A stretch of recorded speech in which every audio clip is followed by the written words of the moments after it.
Sarah Hawkins lived alone on her Wyoming homestead, keeping to herself and working her land. That all changed the day she found him. A well-dressed stranger collapsed near her creek, bleeding from a gunshot wound. She did what any decent person would do. She took him in and nursed him back to health. But word spreads fast in small towns, and soon the settlers were convinced she was harboring Deadeye Dan, the notorious outlaw. They didn't wait for proof. They didn't ask questions. They just came for her with ropes and rifles, ready to hang a woman for showing mercy to a wounded man. But as Sarah stands at the gallows, surrounded by angry faces, a mysterious figure appears on the horizon. The truth about the stranger's identity will change everything. Will Sarah's act of kindness lead to her death, or will the man she saved arrive in time to reveal a secret that could save them both? Before we jump back in, tell us where you're tuning in from. And if this story touches you, make sure you're subscribed, because tomorrow I've saved something extra special for you. Dawn painted the Wyoming sky in shades of amber and rose as Sarah Hawkins stepped onto her cabin's worn porch. The April morning carried winter's last bite, but she'd learned long ago that the work wouldn't wait for warmer weather. 5 years of homesteading alone had taught her that much. She adjusted her father's old rifle across her back, more a tool than a weapon these days, though the weight of it still brought comfort. The morning chores followed their familiar rhythm. Checking the chicken coop, feeding the horses, and inspecting the fence line that marked her modest kingdom. Every day the same, and that's exactly how she preferred it. The creek that cut through her property ran higher than usual, swollen with spring melt. Sarah paused at its bank, watching the water rush past as she filled her bucket. That's when she heard it, a sound so faint she almost missed it beneath the creek's steady song. A groan, human and hurt. Sarah set down her bucket, hand moving instinctively to her rifle. "Who's there?" Her voice carried the strength she'd cultivated since burying her husband 3 years ago. No answer came, just another pained sound from behind the tall grass. She found him collapsed near a bend in the creek, half hidden by the vegetation. Even sprawled in the dirt, there was something refined about him, his clothes too fine for these parts, despite the trail dust and blood that stained them. A bullet wound marked his left shoulder, the fabric around it dark and crusty. "Mister?" Sarah knelt beside him, keeping one hand near her rifle. "Can you hear me?" His eyes flickered open, striking blue despite the fever glaze that covered them. He tried to speak, but only managed a weak cough. Something fell from his limp fingers, a gold pocket watch that caught the morning light. Sarah picked it up, noting the fine engraving. "To James Hamilton III, from Father." The man's eyes closed again as he slipped back into unconsciousness. Sarah knew she faced a choice that would echo through whatever time remained to her. The smart thing would be to ride for the sheriff, let the law sort out who this stranger was and why he had a bullet in him. That's what her neighbors would say, what common sense dictated. But Sarah Hawkins hadn't survived out here by ignoring her instincts. There was something about this man's face, even in his injured state, that spoke of honor rather than villainy. And that watch, no outlaw she'd ever heard of, carried something so personal, so clearly marked with a real name. "Lord help me," she muttered, already knowing what she would do. "You'd better not make me regret this, Mr. Hamilton." It took all her strength to get him on her horse. By the time she led them back to her cabin, the morning sun had climbed high, enough to cast judgment on her decision. Sarah paused at her door, looking back at the vast Wyoming landscape. Out there somewhere, someone had tried to kill this man. By taking him in, she was making their business her own. She thought of her husband then, of how he died because someone hadn't stopped to help when he was injured in a mining accident. The memory steeled her resolve as she maneuvered the unconscious stranger into her home. "Well," she said to the empty air, "looks like today won't be following the usual routine after all." The gold watch sat heavy in her pocket, ticking away. The moments until her quiet life would change forever. Sarah's hands moved with practiced efficiency as she retrieved the old medicine box from beneath her bed. The wooden case still bore the faded inscription, "Property of Dr. Samuel Green, 4th Infantry Medical Corps." Her fingers traced the letters briefly before opening the lid. Inside, memories of the war lay arranged in neat compartments. Rolls of bandages, bottles of carbolic acid, surgical needles, and the precious few medicines she'd managed to keep stocked.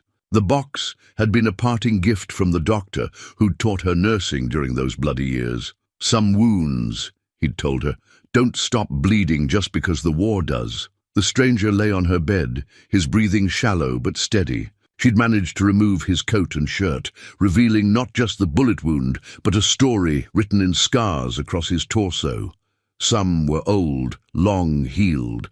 Others seemed fresher, speaking of a life lived dangerously. "What kind of man are you?"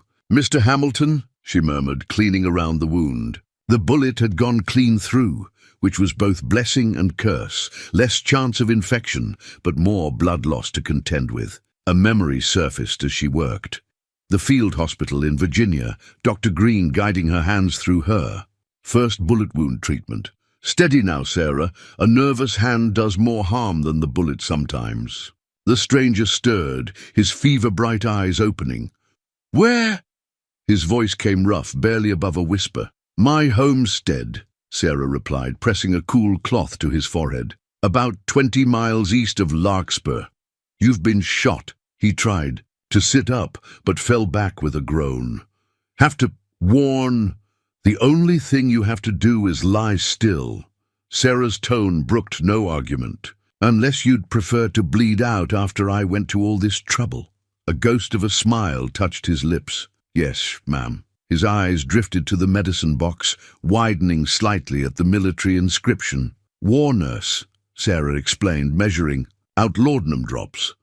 "Though these days I mostly patch up fence cuts and the occasional broken bone. Fortunate for me." He accepted the medicine, grimacing at the taste. Sarah watched as the laudanum took effect, his features relaxing.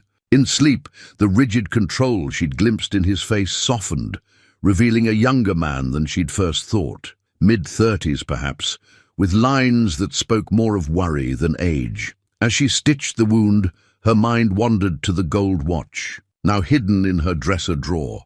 James Hamilton III. The name tickled something in her memory.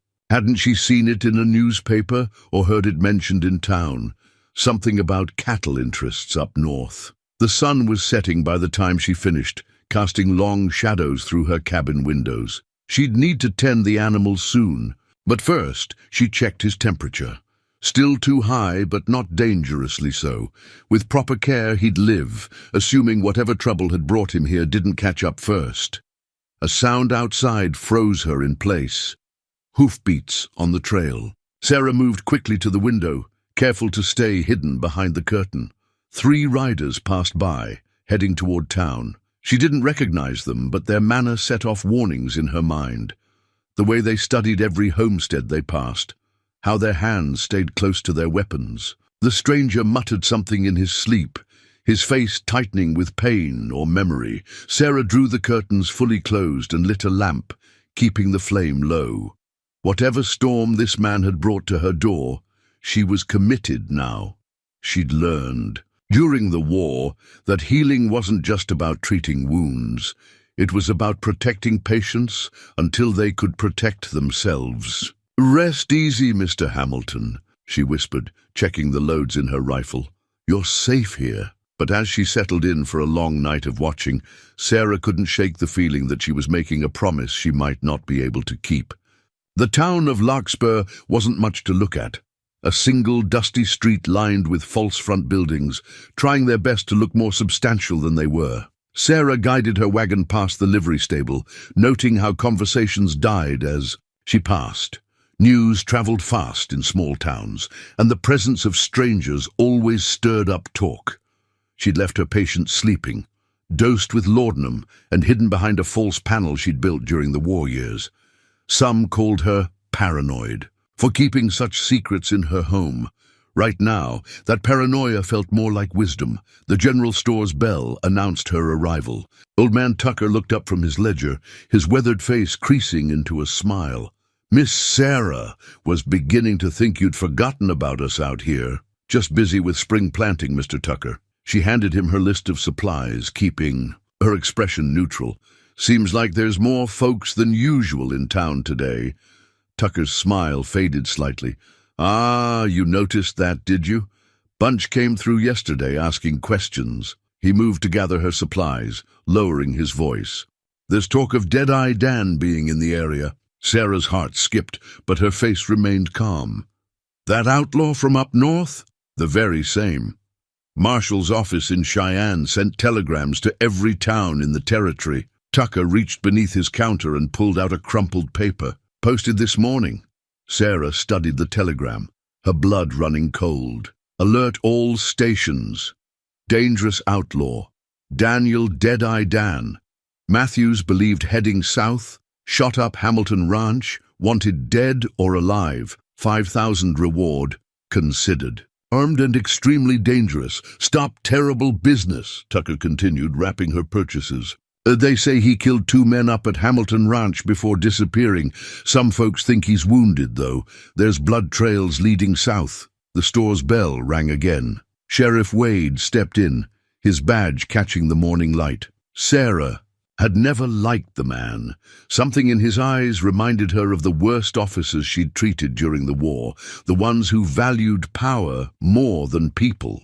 Miss Hawkins, he nodded, moving to the counter. Don't usually see you in town this early. Sheriff. She gathered her packages, keeping her voice level. Just restocking supplies. Been meaning to ride out your way. His tone was casual, but his eyes were sharp. Had reports of strangers in the area.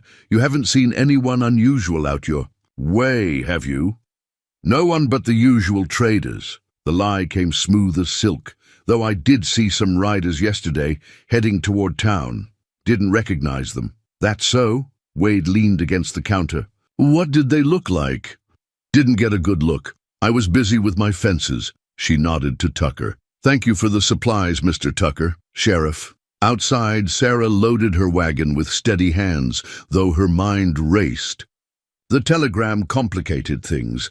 Hamilton Ranch, the same name as the watch, but her patient couldn't be Dead-Eye Dan, could he?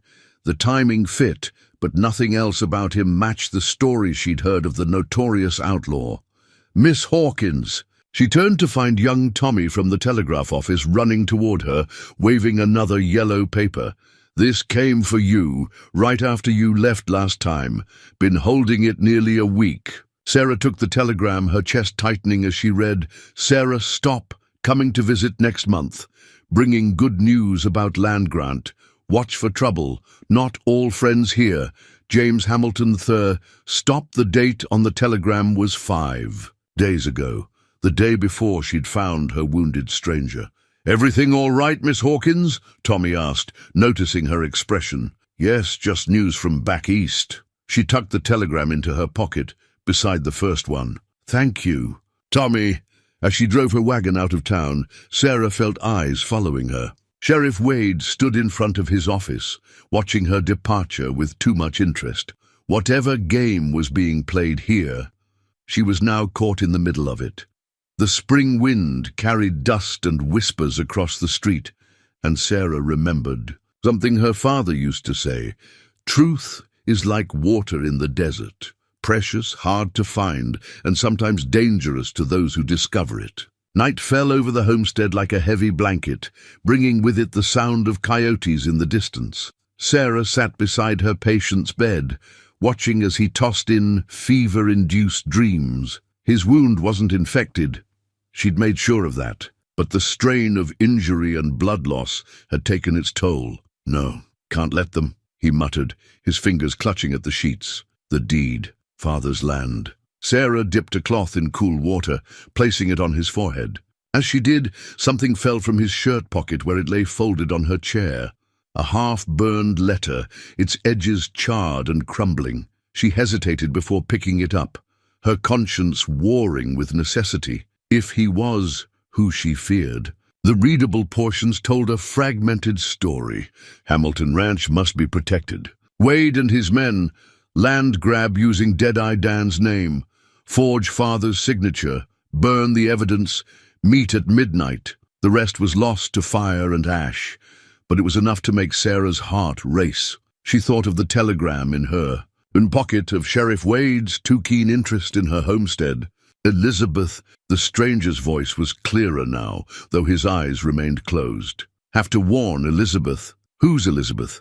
Sarah asked softly, though she didn't expect an answer. His eyes opened, startlingly lucid despite the fever. My sister. They'll try to force her to sell once they think I'm dead. Who will? Wade and his masters. He tried to sit up but fell back with a groan. They're using Dead-Eye Dan as cover, making it look like you're him, Sarah finished. You're James Hamilton III. He nodded weakly. Father died last month, left the ranch to Elizabeth and me. But Wade, he's working for the cattle barons. They want our water rights. Sarah thought of the wealthy ranchers up north, how they'd been buying or taking every piece of land with decent water access. Her own small creek was one of the few independent water sources left in the area. The attack at your ranch, she said. They made it look like Dead-Eye Dan, but it was really them. Smart woman. A ghost of a smile touched his lips. Should have known way you handled that wound. Warn us, among other things. She showed him the burned letter. Found this in your pocket. His face tightened. Only proof of their plan was taking it to the federal marshal when they caught up. The pieces were falling into place now. Why Wade was so interested in her homestead. Why those riders kept passing by. They weren't looking for Dead-Eye Dan. They were making sure their false trail had worked, that James Hamilton III wouldn't live to expose their scheme. Elizabeth thinks I'm dead, he said, his voice heavy with worry. If she sells, she won't, Sarah assured him, though she had no right to make such promises. But first, we need to get you well enough to travel. He caught her hand, his grip surprisingly strong despite his weakness. Why are you helping me? Most would have turned me in, claimed the reward. Sarah thought of her husband, of all the times life had shown her the difference between law and justice, because sometimes doing right isn't the same as following rules. She squeezed his hand before letting go. Now rest, you'll need your strength. As his breathing steadied into sleep, Sarah moved to her window, watching the moonlit landscape. Somewhere out there, Wade and his men were probably still searching, confident that time and fear would accomplish what their bullets hadn't. But they hadn't counted on a woman who'd learned in war that healing wasn't just about mending bodies. It was about protecting those who fought for what was right, no matter the cost. She touched the burned letter in her pocket, this fragile proof of corruption that had nearly cost a man his life. Come morning, she'd need to make another trip to town, this time to send a carefully coded message to Elizabeth Hamilton. Until then she'd watch and wait and pray that she was still wise enough to tell the difference between a good man and a well-crafted lie. Sarah was feeding the chickens when she heard horses approaching. The sound of multiple riders made her stomach clench, but she forced herself to continue scattering feed, movements deliberate and unhurried. Only when Sheriff Wade's voice rang out did she look up. Morning, Miss Hawkins. He sat atop his horse, 3 deputies flanking him. A badge glinted on his chest, but not his usual one. This star was from Cheyenne County, a good 100 miles north. Sheriff? She dusted her hands on her apron. Long ride from Cheyenne. A flicker of surprise crossed his face before he masked it. Just borrowed the badge. Marshal's office deputized us to help with the manhunt. He dismounted, boots raising dust. Mind if we have a look around? It wasn't really a question. Sarah gestured toward her cabin, mind racing. James was hidden below the false floor, but any thorough search would find the trap door. Searching all the homesteads? Wade continued. As they walked, Dead-Eye Dan's trail led this way. You live alone out here. Wouldn't want you running into him unawares. Thoughtful of you. Sarah kept her voice neutral as they entered her cabin. The medicine box sat in plain sight. No time to hide it. She'd have to brazen through. Wade's eyes caught on the military inscription. War nurse, weren't you? Field Hospital, Virginia. She moved to put coffee on the stove, giving herself a reason to stay near the hidden trapdoor. Saw enough violence there to last a lifetime. Then you understand why we need to be thorough. He nodded to his deputies. Check everything, every corner, every cabinet. The men spread out, rough hands disturbing her ordered life. Sarah watched them rifle through her belongings, her heart pounding at every step near the hidden door. One deputy picked up the medicine box. Careful with that, she snapped. Those supplies aren't easy to replace. Let me see that. Wade took the box, examining it with too much interest. Lot of supplies for treating fence cuts. I help neighbors when needed. Nearest doctor's 2 days' ride. A deputy called from her bedroom. Sheriff, blood on these rags. Sarah's mind raced, then settled on a truth that could serve as cover. Mrs. Peterson's boy cut himself bad on barbed wire 2 days ago. I burned the worst of the bandages, but some were worth saving to boil clean. Wade studied her face. Sarah met his gaze steadily, though her pulse roared in her ears. Below their feet, separated by mere inches of wood, James lay silent in his hidden space. One wrong move, one creak of the boards. What's this? Another deputy emerged from her bedroom, holding something that made Sarah's blood freeze. James's gold watch, which she'd forgotten to hide after reading the inscription. Wade took it, his face darkening as he read the engraving. Now this is interesting. Where'd you get Hamilton's watch, Miss Hawkins? Sarah's mind worked faster than her racing heart. Bought it off a trader last week. Seemed too fine to pass. Up, though I probably paid more than I should. She forced a self-deprecating laugh. Didn't know it belonged to anyone important. That's so. Wade's hand moved to rest on his gun. Funny thing, we found James Hamilton's body up north. Shot. Dead at his ranch. Yet here's his watch, clean as can be, no blood on it at all. I told you, the trader, enough lies. Wade's voice cracked like a whip. Where is he, Miss Hawkins? Where's Hamilton? The question hung in the air, heavy as thunder before. A storm. But before Sarah could respond, a new voice cut through the tension. Sheriff Wade! A rider appeared at her door, breathless. Smoke signals from the south line. Looks like we found him. Wade's attention snapped to the messenger. How far? 10 miles, near the old Miller place. Boys saw someone matching the description heading into the caves. Sarah kept her face carefully blank, though her mind raced. Someone was creating a diversion.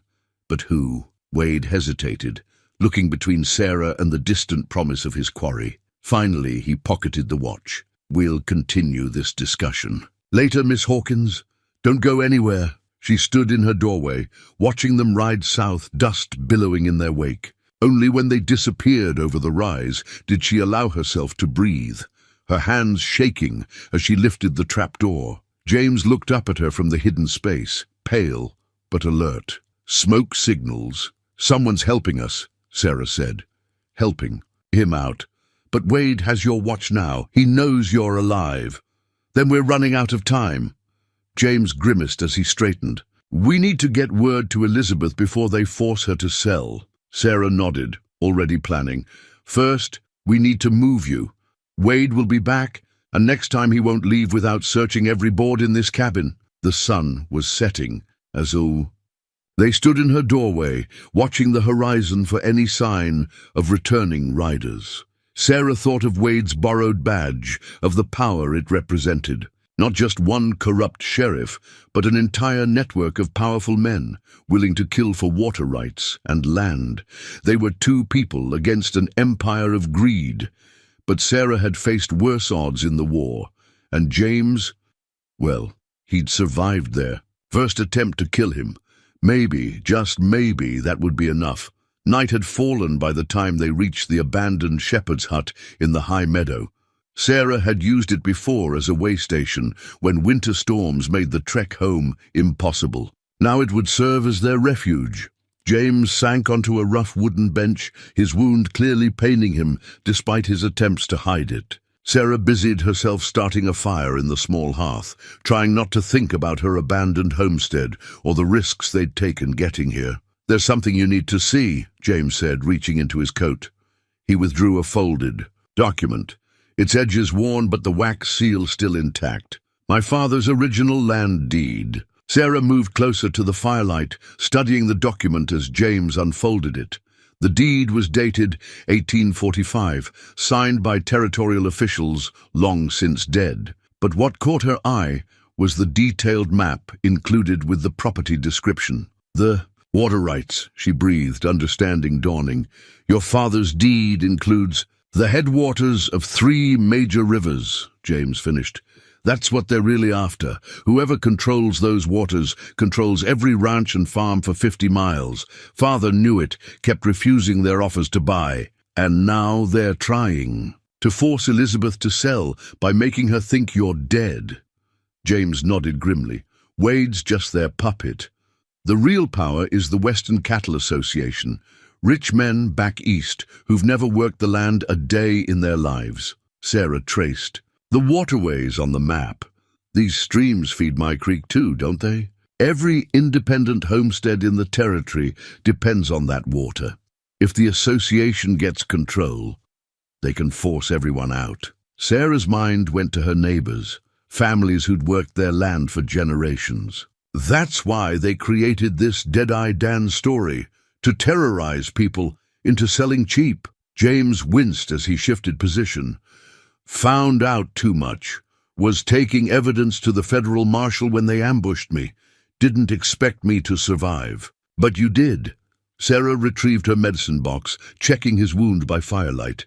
"And now we have proof of their scheme. Proof won't matter if we can't get it to someone who'll act on it." He caught her hand as she worked, his grip gentle but urgent. "Sarah, I haven't been entirely honest with you." She stilled, waiting. "I'm not just trying to save the ranch. I'm a federal investigator, have been working to expose the association's corruption for months. That's why they want me dead. I know names, dates, bribes paid." Instead of pulling away, Sarah found herself squeezing his hand. "Explains a few things. The way you handle yourself, how you survived their ambush. You're not angry I didn't tell you sooner? You were unconscious for most of our acquaintance," she said dryly. "Besides, I'm good at keeping secrets. War taught me that much." The fire crackled between them, casting dancing shadows on the cabin walls. Outside, an owl called, once, twice. Sarah tensed, but the night remained still. "We need to get to Elizabeth," James said. "She's clever, won't sell easily. But if they convince her I'm truly dead, first you need to heal." Sarah's tone brooked no argument. "I didn't save you just to watch you bleed out playing hero." A smile touched his lips. "Yes, ma'am." His eyes held hers for a moment longer. "The necessary." "Thank you, Sarah. Not many would have taken the risks you have." She busied herself with the bandages, hoping the firelight hid her flush. "Yes, well, someone has to stand up to men like Wade. Might as well be us." The deed lay between them, its boundaries marking not just land, but a battle line between greed and justice. Sarah thought of her own small homestead, of all the others, that would suffer if the association won. Tomorrow they would need to move again, find a way to reach Elizabeth before Wade and his masters forced her hand. But tonight, in this hidden shelter high above the valleys, they had a moment to rest and plan, and perhaps, though neither would admit it, to acknowledge the growing warmth between them that had nothing to do with the fire's glow. Sarah slipped into the back of the crowded town hall, pulling her shawl closer around her face. The meeting notice had been posted everywhere in Larkspur, Emergency Town. Meeting by order of Sheriff Wade, subject, outlaw threat and public safety. Attendance mandatory absence will be noted. The threat in those last words wasn't subtle. She'd left James hidden in the shepherd's hut, promising to return with news and supplies. Now, watching her neighbors pack the hall, she wondered if she'd made a mistake coming at all. "Quiet down, everyone!" Sheriff Wade stood at the front, that borrowed Cheyenne County badge still gleaming on his chest.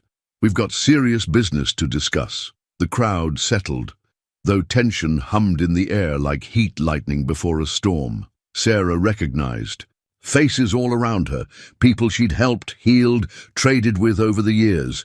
Would they turn on her so easily? "Most of you've heard about Deadeye Dan being in the area," Wade continued. "What you might not know is he's been spotted right here in our community. And worse, he's got help. Murmurs rippled through the crowd. Sarah kept her face carefully blank. That's right. Someone's harboring him. One of our own neighbors. Helping a killer who'd just as soon shoot you as look at you. Old man Tucker spoke up from his seat near the front. How do you know that, Sheriff? Wade pulled out James's gold watch, holding it high. Because we found this, belonging to one of his victims, James Hamilton III, murdered up north. And where did we find it? Right here in Larkspur. The crowd's muttering grew louder. Sarah felt eyes turning her way, remembered how public her supply run had been. Now, I'm not naming names, Wade said, though his gaze swept meaningfully across the room. Not yet. But I want everyone thinking hard about any strangers they've seen, any neighbors acting odd. Because whoever's helping this outlaw, they're just as guilty as he is. What do you want us to do? Someone called out. Keep, watch, report anything suspicious, and most importantly, Wade's voice hardened. Don't take the law into your own hands. That's what poses are for. Sarah's blood ran cold at the emphasis he placed on that last part. He was setting the stage, she realized. When violence came, he'd be able to claim he tried to prevent it. Mrs. Peterson stood up, her thin voice carrying surprisingly well. What about the Hamilton Ranch situation? My cousin up north says there's more to that story. Wade's face tightened for just a moment before smoothing out. Tragic business, but let's focus on protecting our own community. I've got men watching the roads, but we need every eye alert. Deadeye Dan's wounded. He can't have gone far. I heard he was seen near the Creeklands, one of Wade's deputies called out, too casually to be genuine. Up by the independent homesteads. More eyes turned Sarah's way. She forced herself to meet them calmly, though her heart raced. They were laying the groundwork, she realized, setting up her homestead as the likely target for their posse. The meeting continued, but Sarah had heard enough. She slipped out quietly, using the deepening dusk as cover. As she mounted her horse, a voice stopped her. Miss Hawkins. She turned to find Mrs. Peterson approaching, her aged face grave in the failing light. That cousin I mentioned? She says James Hamilton was no ordinary rancher, says he was looking into water rights, asking questions about the association. The old woman glanced around before continuing softly. Says he had powerful enemies. Sarah chose her words carefully. Sounds like dangerous knowledge. Knowledge is only dangerous to those with something to hide. Mrs. Peterson pressed a small package into her hands. Some extra medical supplies. Never know when they might be needed. Their eyes met in the gathering darkness, understanding passing between them. Sarah wasn't as alone as Wade wanted her to feel. As she rode home through the night, Sarah replayed Wade's performance. He was building something worse than a posse. He was creating a mob, one that would act out of fear rather than justice. And when violence came, he'd stand back, claiming his hands were clean. But she'd seen this before, during the war. Knew how quickly fear could turn neighbors against each other. The meeting notice in her pocket felt heavy as lead, its mandatory attendance requirement a reminder of how power worked in small towns. Time was running out. They needed to reach Elizabeth before Wade's carefully orchestrated mob turned from whispers to weapons. The shepherd's hut came into view just as dawn broke over the mountains. Sarah urged her horse faster, something about the silence setting her nerves on edge. As she approached, she saw what was wrong. The door stood slightly open, swaying in the morning breeze. Her heart stopped when she saw Martha Collins' horse tethered outside. Martha had been her closest friend since the war, the only other nurse from their unit who'd settled in these parts. They'd helped each other through the worst of times, shared secrets and sorrows. Sarah had even given her a matching locket, sisters in all but blood, they'd promised. Now Martha stood inside the hut, staring at James's empty bedroll. She turned as Sarah entered, her face a mask of conflicting emotions. The locket gleamed at her throat. I followed you, Martha said, quietly. Last night after the meeting I didn't want to believe it. Martha, let me explain.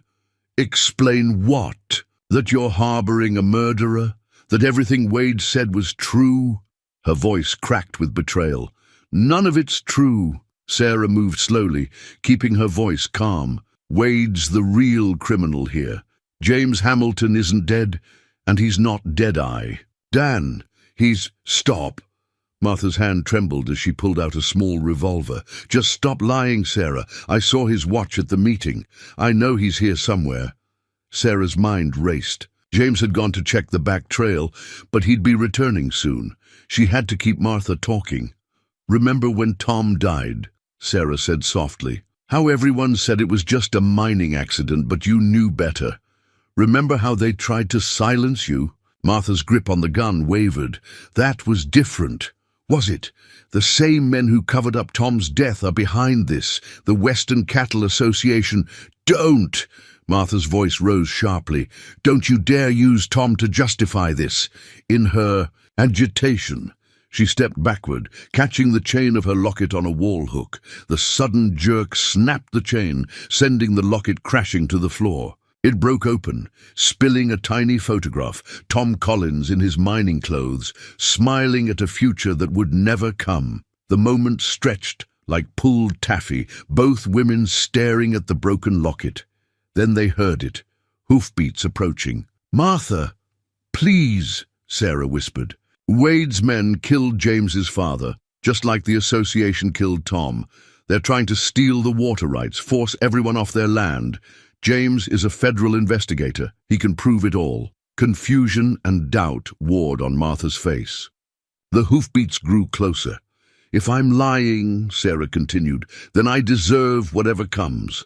But if I'm telling the truth, if Wade and his masters are killing innocent people, can you live with that knowledge? Like you've lived with Tom's truth?"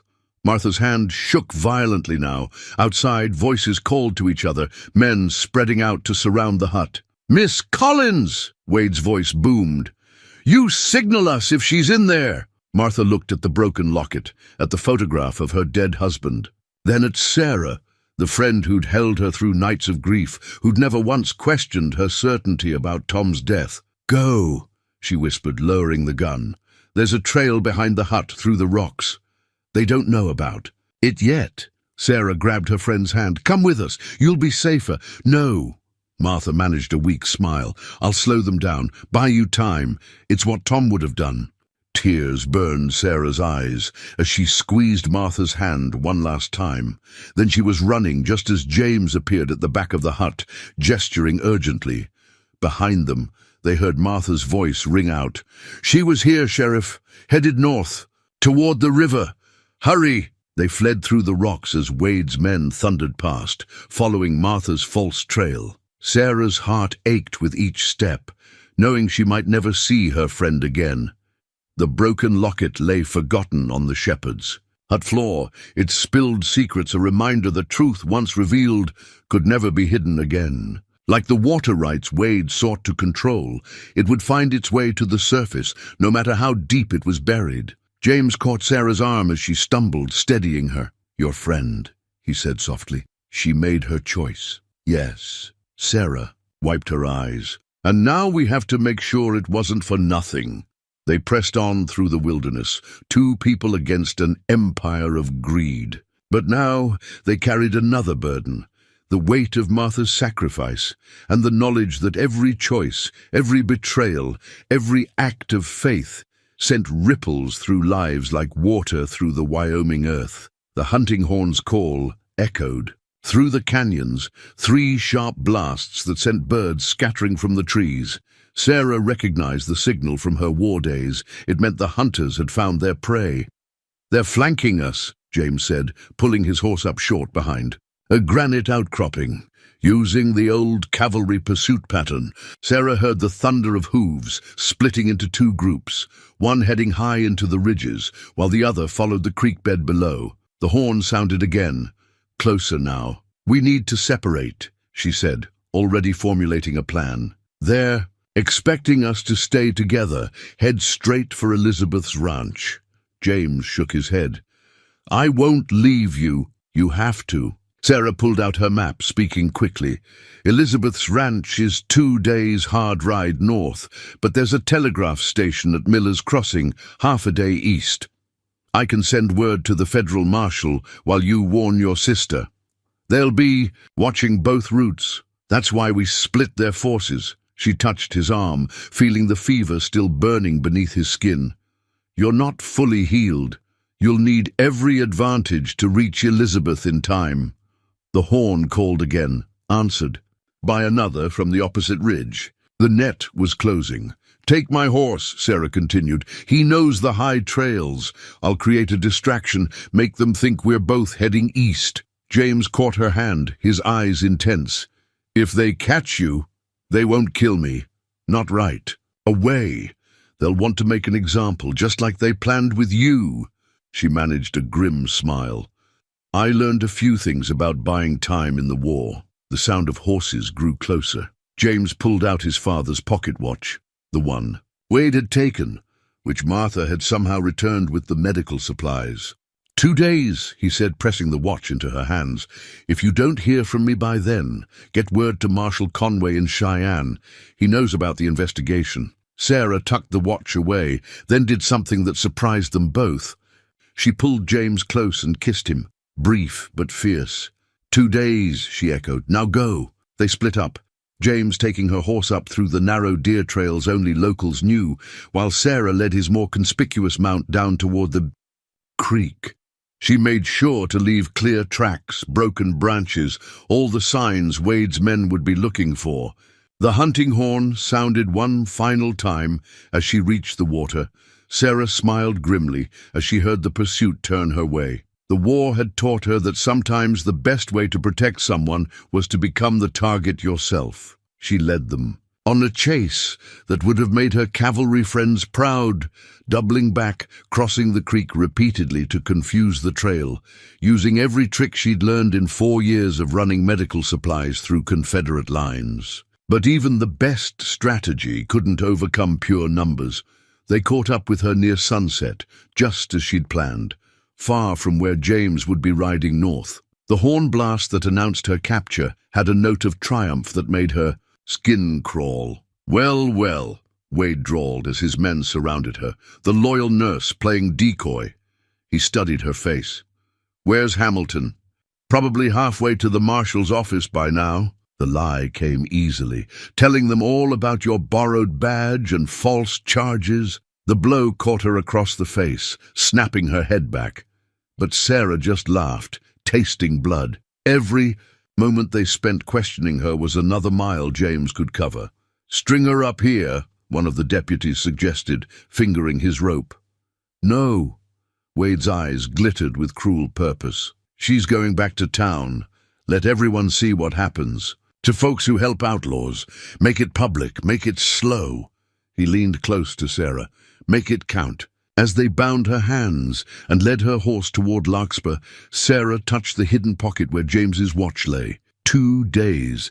She just had to hold out for 2 days. The hunting horn sounded one last time, echoing off the canyon walls like mocking laughter. But Sarah kept her head high, let them play their games with horns and ropes and fear. She'd faced worse odds in the war, and she hadn't broken then. She wouldn't break now. They built the gallows in front of the church, a crude wooden platform that cast its shadow across the town square. Sarah watched from her jail cell as men who'd once sought her help for their injuries now hammered nails into what might be her deathbed. "Not too late to tell us where Hamilton is," Wade said, lounging against the cell bars. "Might even let you leave town instead of swing." Sarah kept her eyes on the growing crowd outside. "You know, I once watched a man survive 3 days of Confederate questioning. Never broke, and he didn't even have the truth on his side." Wade's casual demeanor slipped for just a moment. "Suit yourself, but remember, I tried to be reasonable." The afternoon sun had reached its peak when they brought her out. The crowd parted like water around a stone. Faces she'd known for years now turned strange with fear and judgment. The makeshift gallows loomed before her, rough-cut pine boards, already starting to warp in the heat. "People of Larkspur," Wade's voice rang out across the square, "we're gathered to pass judgment on one who's betrayed this community. Sarah Hawkins stands accused of harboring a known killer, of helping Dead-Eye Dan escape justice." Murmurs rippled through the crowd. Sarah stood straight, letting her gaze meet those who would look at her. "This isn't a formal trial," Wade continued, "but we're fair people. Miss Hawkins, do you have anything to say in your defense?" Sarah looked at the faces around her. Old Man Tucker wringing his hands, Mrs. Peterson clutching her shawl, Martha. Collins standing apart, her broken locket still hanging loose around her neck. "I've lived among you for 5 years," Sarah began, her voice carrying clear and strong. "Helped birth your babies, tended your sick, mended your wounds. In all that time, have I ever given you reason to doubt my judgment? This isn't about judgment," someone shouted. "It's about the law." "The law?" Sarah's laugh held no humor. "Like the law that let the mining company cover up Tom Collins' death?" She saw Martha flinch. "Like the laws the cattle barons used to steal water rights from honest farmers." Wade stepped forward. "That's enough." "No, it's not nearly enough." Sarah's voice rose. "You want to hang me for helping a wounded man? Fine. But ask yourselves, who benefits from this fear you're feeling? Ask who profits when neighbors turn against neighbors." "She's trying to confuse the issue," Wade cut in. "The simple fact is, she helped a murderer escape. I helped James Hamilton III, Sarah declared, watching Wade's face pale. "Son of the man you and your masters killed up north, the federal investigator who was about to expose your whole corrupt operation." The crowd's murmuring grew louder. Wade's hand moved to his gun. "She's lying," he said, but doubt had crept into the faces around them. "Hamilton's dead. We found his body." "Did you?" Sarah pressed. "Or did you just tell everyone you did, like you told them I was harboring Deadeye Dan? How many lies does it take, Sheriff, before people start questioning the badge you borrowed?" "Enough!" Wade drew his gun. "This ends now. String her up." But the crowd had shifted, uncertainty replacing blind fear. Mrs. Peterson stepped forward. "If she's lying, prove it. Show us Hamilton's body. We don't need—" "My cousin up north says there never was a body," Mrs. Peterson continued. "Says there's a lot of things about that ranch business that don't add up." Others joined in, questions piling up like storm clouds. Sarah felt the tide turning, saw the desperation growing in Wade's eyes. "This is what outlaws want," he shouted, "to turn us against each other, to make us doubt." "The only doubt here," Sarah said quietly, "is why a sheriff needs to borrow a badge from another county." The gun in Wade's hand shook. For a moment, Sarah thought he might shoot her where she stood, but even he knew that would destroy the last illusion of justice he was trying to maintain. "Lock her up," he snarled to his deputies. "Tomorrow morning, we do this proper. No more debates, no more delays." As they led her back to her cell, Sarah caught Martha's eye. A slight nod passed between them. She'd bought time. Not much, but maybe enough. The gallows stood empty as the sun set, its shadow stretching like an accusation across the town square. Sarah touched James's watch in her hidden pocket, listening to its steady tick. 1 day down, 1 to go. Night fell over Larkspur like a heavy blanket, bringing no relief from the day's heat. Sarah sat in her cell, listening to the crickets chirp outside the barred window. A single lantern cast wavering shadows on the walls, and in its light she studied the small prayer book Reverend. Matthews had slipped her during his visit. For comfort, he'd said, but when she opened it she found more than prayers. Tucked between the pages were letters, documents, carefully preserved newspaper clippings, a history of the Western Cattle Association's misdeeds that the Reverend had collected over years. "Been waiting for someone brave enough to use these," he'd whispered before leaving. Now she read them by lamplight. Reports of mysterious deaths, records of water rights suddenly transferred, evidence of bribes paid to officials. The pieces of a puzzle she'd stumbled into by saving one wounded man. "Can't sleep?" Sarah looked up to find Martha standing outside her cell, holding a cup of water. They regarded each other through the bars, years of friendship hanging heavy between them. "Seems a waste to spend my last night sleeping," Sarah said, accepting the water. "Don't talk like that." Martha's voice was rough with emotion. "James will come. If he's smart, he won't. Sarah took a sip, then said carefully, "Did you get my message to the telegraph office?" Martha nodded slightly. "Sent it coded like you said, but Sarah, Wade's got men watching every road. Even if help comes, I know." Sarah touched the prayer book. "But sometimes victory isn't about surviving. It's about making sure the truth does." They sat in silence for a moment, remembering other vigils during the war. Nights spent waiting for dawn and whatever it might bring. "Tom knew, didn't he?" Sarah finally asked. "About the association. That's why they killed him." Martha's hands tightened on the bars. "He found documents, proof of how they were poisoning groundwater to force sales. They made it look like a mine collapse, but—" She pulled out her broken locket, opening it to reveal not just Tom's picture, but a tiny folded paper behind it. "He left me this. Names, dates. I've been afraid to use it. And now I wish I'd been as brave as you." Martha reached through the bars, pressing something cold and metal into Sarah's hand. "Here. Wade took this from my desk when he borrowed that badge. Thought you might want it back." It was a small key, the one Sarah had used to unlock her medicine box during the war, a key that would also open the cell door if one were desperate enough to try. "That's treason," Sarah said softly, closing her fingers around it. "So was helping the Underground Railroad during the war. Didn't stop us then." Martha stood. "I'll be back before dawn. With friends." After she left, Sarah sat in the darkness, holding the key and touching the watch in her pocket. She thought of James, hoping he'd reached Elizabeth in time. Thought of all the people who'd suffered under the association's greed. The prayer book's pages rustled as she turned them, reading the collected evidence by lamplight. So many stories, so many lives touched by corruption. Even if she died tomorrow, these truths would live on. The Reverend would make sure of that. She remembered another night during the war when she'd sat with a dying soldier. He'd asked her why she risked her life to help strangers, and she'd told him something her father once said: "Evil wins when good people convince themselves they're powerless." Dawn was still hours away. Sarah could hear Wade's men talking outside, making their preparations for morning.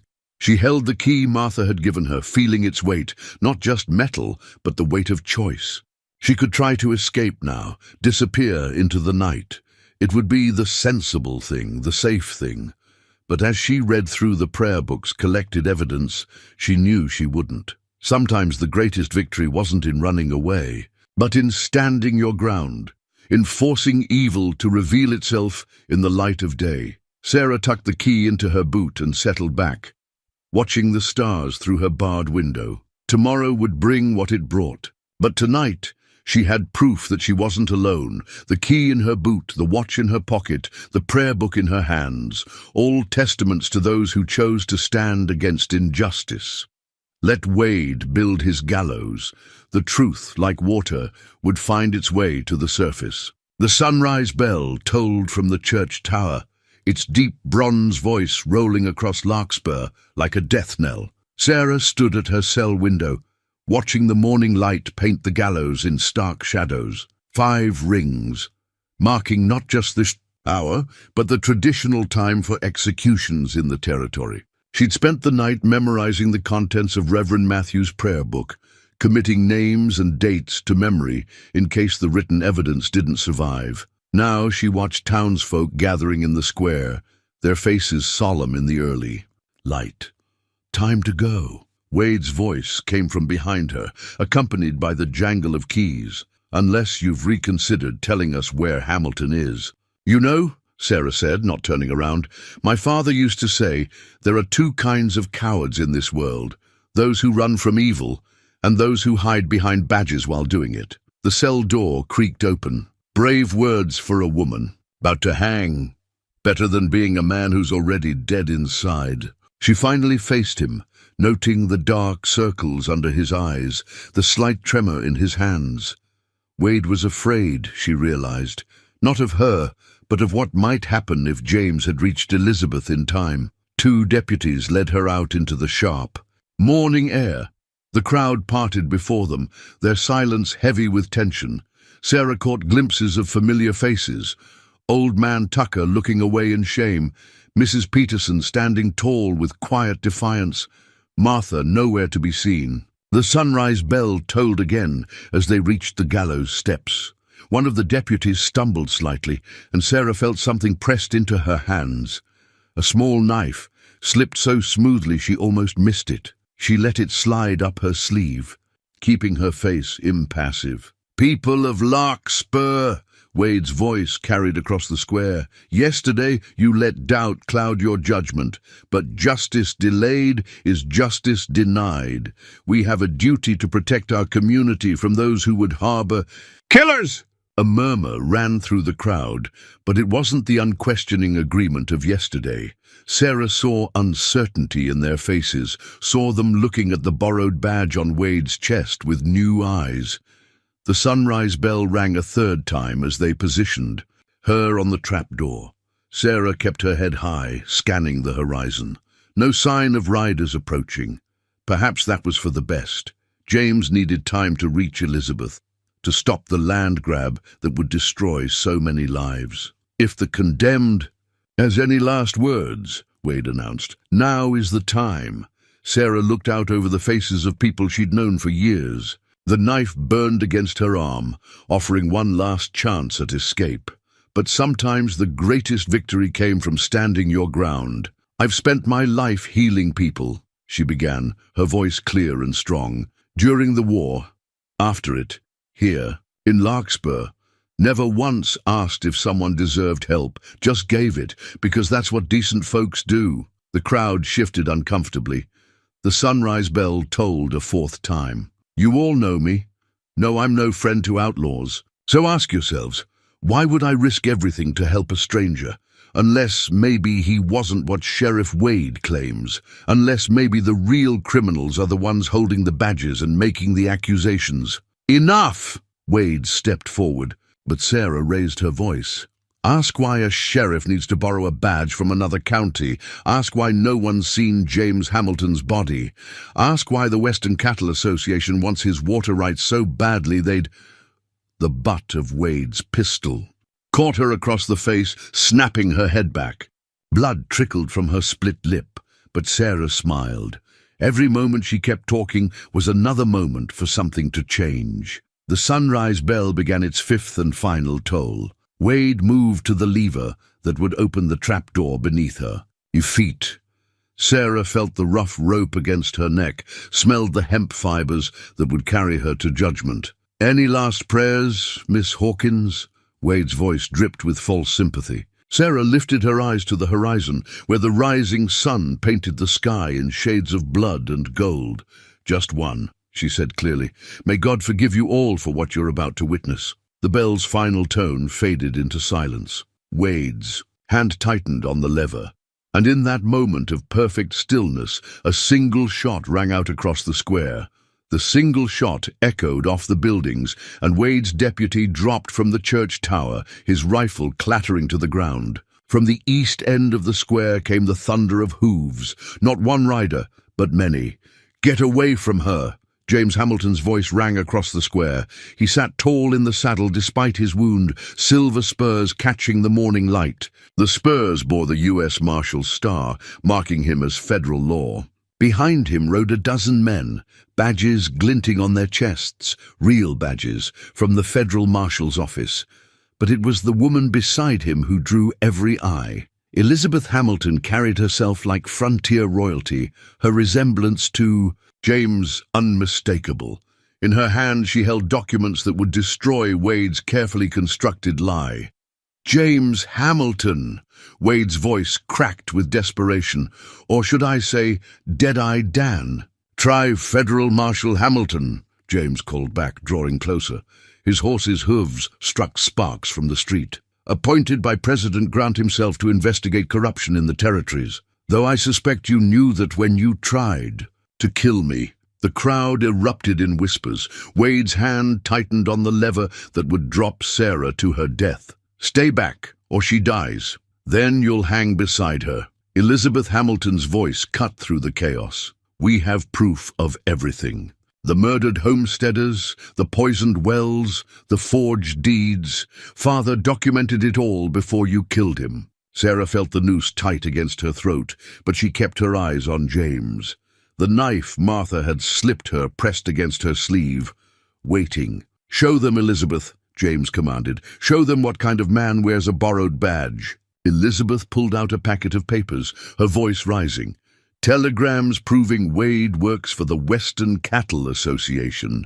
Bank drafts showing payments to create false charges against homesteaders. And this," she held up a final document, "a confession from the real Deadeye Dan, telling how Wade hired him to terrorize honest farmers." The crowd surged forward, anger turning from Sarah toward Wade. He jerked the lever halfway, making Sarah stumble as the trapdoor shifted. "Back off!" he screamed. "All of you!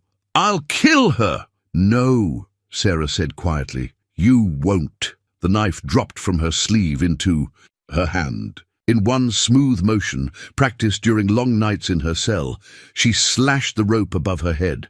As the noose went slack, she dove forward, rolling across the gallows platform as Wade's shot splintered wood where she'd stood. James and his men surged forward, but it was Martha Collins who reached Wade first.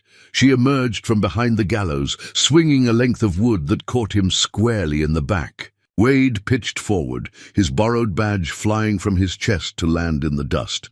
"That's for Tom!" Martha spat. The square erupted into chaos. Wade's remaining deputies tried to fight, but faced with federal marshals and angry townspeople, they quickly surrendered. James leaped from his horse, crossing the gallows platform in 2 strides to help Sarah up. "Cutting it a bit close, Marshal Hamilton," she said, letting herself lean against him. "Had to wait for Elizabeth to gather. The evidence," his arms tightened around her, "shouldn't have left you at all. Had to be done." She touched his face, noting the fever had finally broken. "Your sister seems formidable. More than you know. She's been gathering evidence against the association for months. Just needed proof I was alive to bring it all forward." Elizabeth approached, her bearing regal despite the trail dust. "So this is the woman who saved my foolish brother." She smiled warmly. "Our family owes you a debt, Miss Hawkins." "Sarah," she corrected, then nodded toward Wade being led away in handcuffs. "Will the evidence hold?" "More than hold." Elizabeth's smile turned fierce. "It will break the association's power in 3 territories. Father's death won't be for nothing." The silver spurs on James's boots clinked as he turned Sarah to face him. "I didn't just bring Elizabeth and the marshals," he said softly. "I brought a preacher too, if you're willing." Sarah looked up at him, remembering their first meeting by the creek, the trust that had grown through danger and sacrifice. "Rather bold of you to assume I'd say yes. Bold got me this far." He pulled out his father's watch, the one she'd carried through her imprisonment. "Time to make a new start, if you'll have me." The sunrise bell tolled again. Not for death this time, but for redemption. Sarah looked at the faces around her. Martha standing tall, with her broken locket now a badge of courage. Elizabeth with her evidence of justice, the townspeople awakening from their fear. "Yes," she said simply, "I'll have you." The crowd erupted. In cheers, the sound of celebration replacing the tension of near tragedy. But beneath their joy lay a deeper victory. Truth revealed, corruption exposed, and a community choosing justice over fear. The silver spurs caught the morning light as James pulled Sarah close, their shine a reminder that sometimes the law did triumph, and sometimes love grew strongest in the face of danger. The town hall buzzed with tension as Elizabeth Hamilton unfolded the confession letter, its pages worn from desperate hands that had tried to destroy it. The whole town had gathered to hear the truth. Ranchers, farmers, shopkeepers, all drawn by the promise of answers. "This confession comes from Daniel Matthews, the real Deadeye Dan," Elizabeth began, her voice carrying to every corner. "Written and signed before a federal judge in Cheyenne 2 days ago." Sarah sat beside James, feeling the warmth of his hand covering hers. Wade and his men sat in chains, their borrowed badges now symbols of their shame. "I," Daniel Matthews, known as Dead-Eye Dan, do hereby confess to acts of terrorism and intimidation committed under the direction of Sheriff Thomas Wade and the Western Cattle Association. The letter laid bare the whole scheme, how the association had identified key water sources throughout the territory, how they'd hired Wade to create a climate of fear using Dead-Eye Dan's reputation to drive honest farmers from their land. The poisoned wells, the burned homesteads, the murders made to look like accidents, including Tom Collins. Hamilton Ranch was their biggest target. Elizabeth continued reading. The headwaters on our land control water access to 3 counties. When Father refused to sell, Wade arranged his murder, made it look like a mining accident. A gasp went through the crowd. Martha Collins stood up, her voice shaking. Just like Tom, he found proof they were poisoning the Gibson Creek well. That's why they killed him. Your husband was brave, Mrs. Collins, James spoke up. His evidence helped us build our case. Father had been collecting similar proof when they killed him. Sarah watched Wade's face as his empire of lies crumbled. The man seemed to shrink in his chains. All his power, stripped away by simple truth. Elizabeth held up another document. This letter details every bribe, every corrupt official, every false deed. The association thought they could bury the truth along with their victims. But truth, like water, finds its way to the surface. What happens now? Old Man Tucker asked, his voice heavy with shame for doubting Sarah. The Federal Marshal's office is seizing association assets, James explained. Their water rights will be returned to the rightful owners. As for Wade and his conspirators, he looked at the chained men. They'll face federal judges for murder. Sarah thought of the prayer book full of evidence, of Martha's locket with its hidden proof, of all the small acts of resistance that had led to this moment. And the people they wronged? The families who lost their land? Elizabeth smiled. The government will restore legitimate deeds. There will be compensation for losses. It won't bring back those we lost, but it's a start. Wade suddenly lunged to his feet, chains rattling. You self-righteous fools. You think this changes anything? There will always be men like me taking what we want. No, Sarah said quietly, standing to face him. There will always be people who stand against men like you, people who choose justice over fear. Speaking of justice, James added, there's one more matter to settle. He nodded to his deputies, who stepped forward with new documents. These are arrest warrants for association members in 3 territories. By nightfall, their entire operation will be in federal custody. The confession letter had done more than expose a local conspiracy.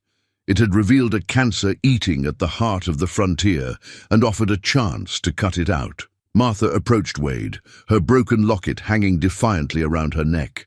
You thought you could bury the truth with my Tom, but he kept evidence, just like Mr. Hamilton did, just like every person who chose to stand against you.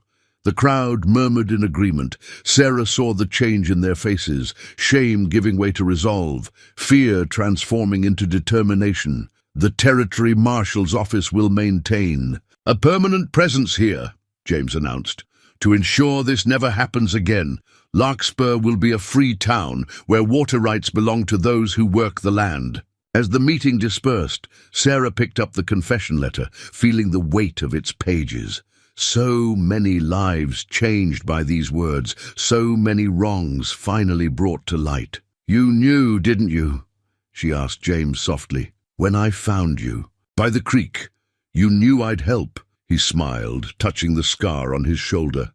I knew you were the kind of person who'd do right, no matter the cost. The kind this territory needs more of. The confession letter would go to the federal courts, but copies would remain in Larkspur, a reminder that justice could prevail if people were brave enough to stand for it. A week after Wade's arrest, Sarah stood before the town council as they presented her with an official document. The town's formal apology, signed by every adult resident of Larkspur. The parchment bore careful calligraphy, but it was the names below that held real weight. Shopkeepers who'd shunned her, neighbors who'd believed Wade's lies, friends who'd turned away in fear. We, the people of Larkspur, Old Man Tucker read aloud, his voice thick with emotion, do hereby acknowledge our grave error in judgment regarding Sarah Hawkins, whose courage and moral clarity stood as an example when we faltered. Sarah touched the fresh scar on her neck where the rope had burned. Some marks, she knew, would take longer to fade than others. Furthermore, Tucker continued, we commit ourselves to ensuring that justice in Larkspur will never again be corrupted by fear or false authority. To this end, we establish a Citizens' Council to work alongside the new Federal Marshal's office. James stood beside her, his silver marshal's badge catching the light. The town hall was packed, not just with locals, but with farmers and ranchers from miles around. News of the association's fall had spread like wildfire across the territory.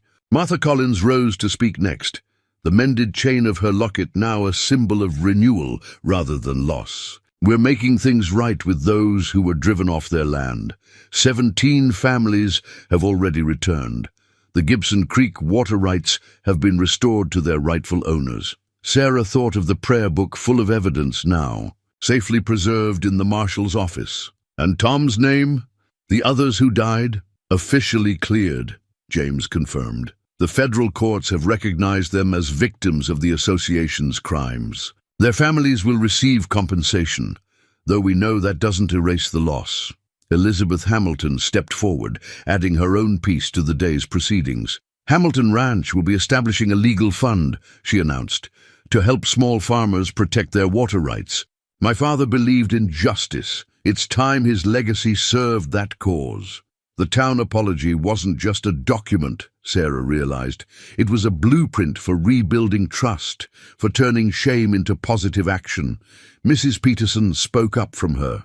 Your seat. What about the other territories? The association had operations everywhere. Federal marshals are moving on their holdings as we speak, James said. Elizabeth's evidence, combined with Deadeye Dan's confession, gave us what we needed. Their empire is falling piece by piece. Sarah watched sunlight stream through the town hall windows, catching dust motes in its beam.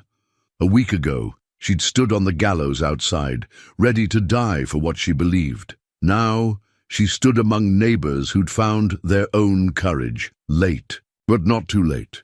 The apology is fine, she said finally, but it's your actions that matter now. How you treat the next stranger who needs help.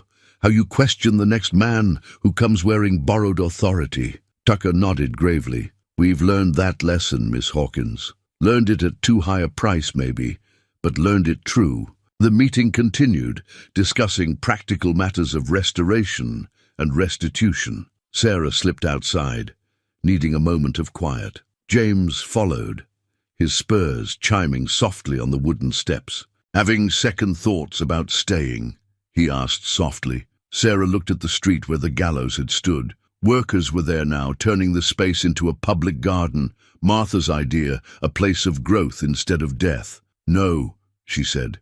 Someone needs to stay and help heal these wounds. It's what I do. He took her hand, his grip warm and sure. Our wedding's still set for Sunday? Unless you're having second thoughts about marrying the town scandal. I'm marrying the town hero, he corrected, and if anyone says different, I'll remind them who really stood for justice when it mattered. Sarah touched the town apology. In her pocket, feeling the weight of all those signatures. Paper couldn't erase the past, but it could help write a better future. Like the garden growing where the gallows had been, like the restored water rights flowing free again, like the truth finally rising to the surface after years of lies. Sometimes healing meant more than just mending wounds. Sometimes it meant building something new from the broken pieces of what was lost. Sunday dawned clear and bright, the late spring air sweet with wildflowers. Sarah stood in Martha's parlor, looking down at the marriage license on the table before her. The document was deceptively simple. Just names, dates, and official seals. But like so many pieces of paper in her life lately, it carried the weight of transformation. Sarah Marie Hawkins, she read softly, and James Robert Hamilton III, to be joined in lawful matrimony. It's not too late to run, Martha teased, adjusting Sarah's wedding dress. a simple blue affair that matched the Wyoming sky. Though, I suspect every marshal in 3 territories would hunt you down. Sarah touched the license's red seal. No more running, not from this.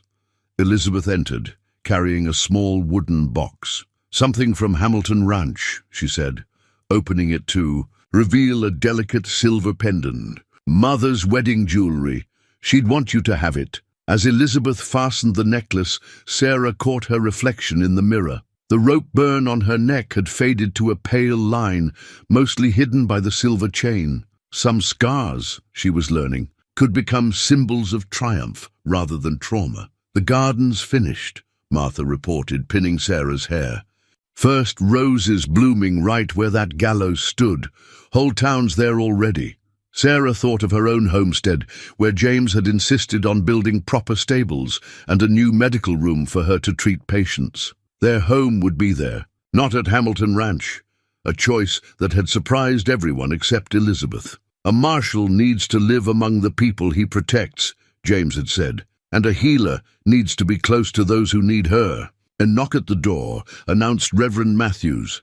The prayer book that had helped expose Wade's corruption, now tucked safely in his coat. "It's time," he said softly. The short walk to the garden felt like crossing years instead of yards. The newly planted roses perfumed the air, their blooms defiant against the memory of what had stood there weeks before. The whole town had gathered.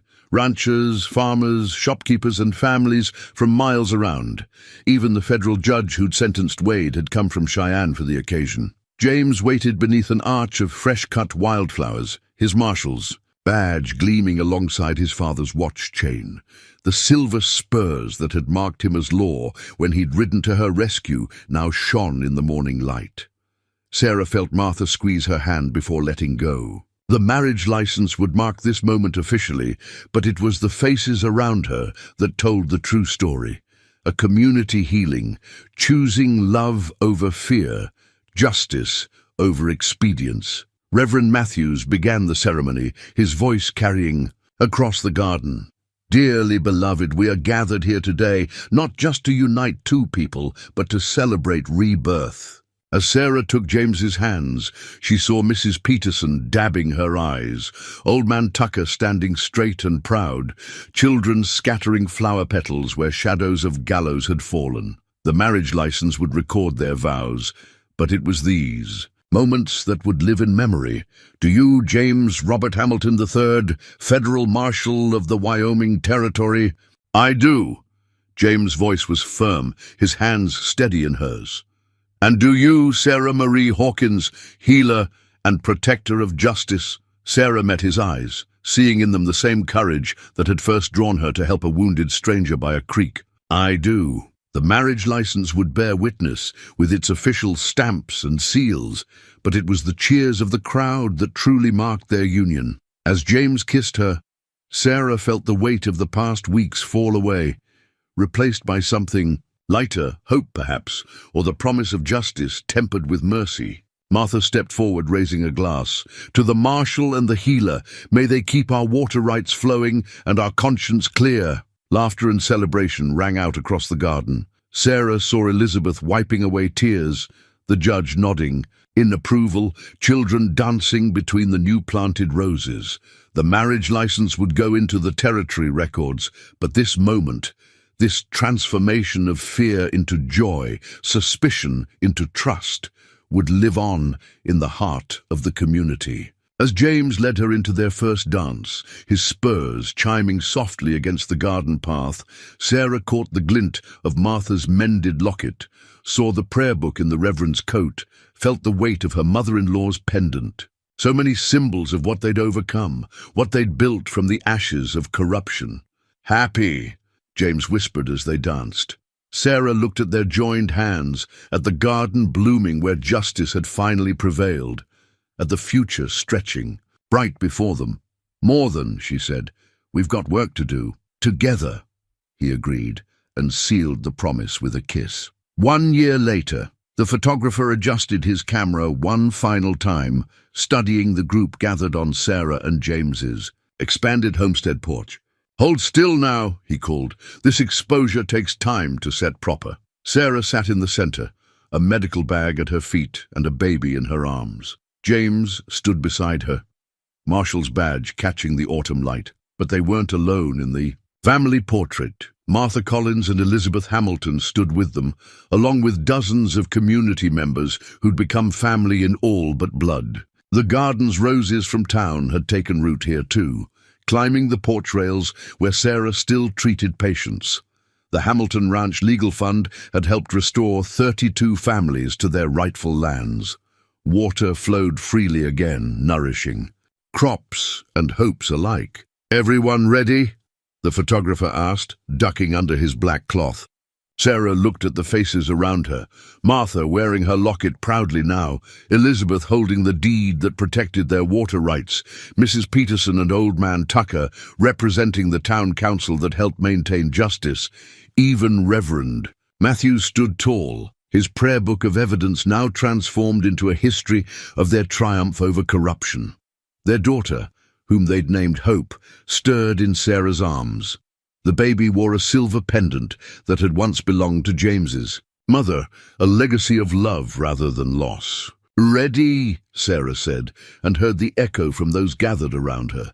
The camera's flash powder ignited, capturing more than faces. It captured the story of a community transformed. The portrait would hang in the town hall, a reminder that justice could prevail when people chose courage over fear. Later that evening, as autumn's early dusk painted the sky, Sarah stood on her porch watching James teach young Tom Collins, Martha's nephew, how to care for his horse. The boy wore his uncle's name proudly now, understanding it as a symbol of standing up for right. Martha joined her, both women leaning on the rail where Sarah had once tended James's wounds. "Would you do it all again?" Martha asked softly, knowing everything that would happen. Sarah touched the faded scar on her neck, then looked at her daughter sleeping peacefully inside. Through the window, she could see the family portrait propped to dry, all those faces united by something stronger than fear. "Every moment," she said, "though I hope no one else has to. That's why we keep telling the story." James and young Tom finished with the horses and headed up to the house. In town, the garden bloomed where gallows had stood. On Martha's desk lay documents for 3 more families reclaiming their water rights. Elizabeth's legal fund had spread to 2 more territories, helping others stand against corruption. And in Sarah's medical room, beside her mother-in-law's wedding pendant, hung a simple wooden frame containing the rope-burn salve recipe she'd discovered while treating James. She still made it for others, a reminder that healing could come in many forms. The family portrait would capture this moment, this gathering of souls who'd chosen to stand for justice.